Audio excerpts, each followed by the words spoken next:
रात का अंधेरा, आसमान पर गरजती हुई बिजली, हवा दरख्तों को जोर से हिला रही है और इस खौफनाक खामोशी में एक ताकतवर साया उभरता है।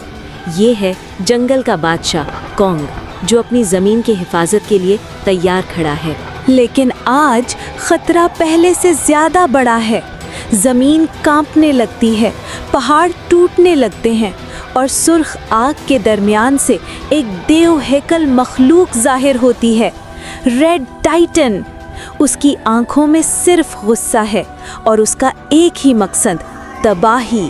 अब दो ताकतें आमने सामने खड़ी हैं, एक तरफ मुहाफिज और दूसरी तरफ तबाही। हवा रुक गई है, वक्त जैसे थम गया है। ये लड़ाई सिर्फ ताकत की नहीं, ये जंग है बका की। पहला वार करता है कॉन्ग। वो एक देव कामत दरख्त उखाड़कर रेड टाइटन की तरफ फेंकता है, लेकिन रेड टाइटन उसे हवा में ही चकनाचूर कर देता है और फिर अपनी सुर्ख ताकत से ऐसा जोरदार हमला करता है कि जमीन लरज उठती है। अब जंगल मैदाने जंग बन चुका है। रेड टाइटन सिर्फ गुस्से में लड़ रहा है, लेकिन कॉन्ग अक्ल से।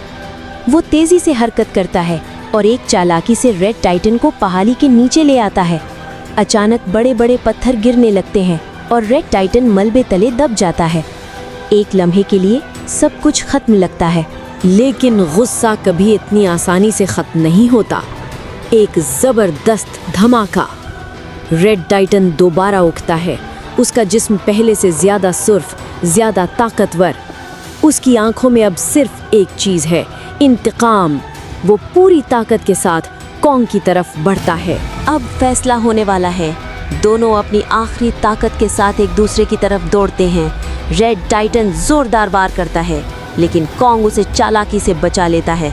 और फिर एक जबरदस्त लम्हा, कॉन्ग एक बड़ा दरख्त उठाता है और पूरी ताकत से रेड टाइटन पर वार करता है। एक धमाका और सब कुछ खामोश। रेड टाइटन जमीन पर गिर चुका है और धूल के दरमियान सिर्फ एक ही फातिह खड़ा है, कॉन्ग, जंगल का असल बादशाह। क्योंकि जीत सिर्फ ताकत से नहीं, अक्ल और हिकमत से होती है।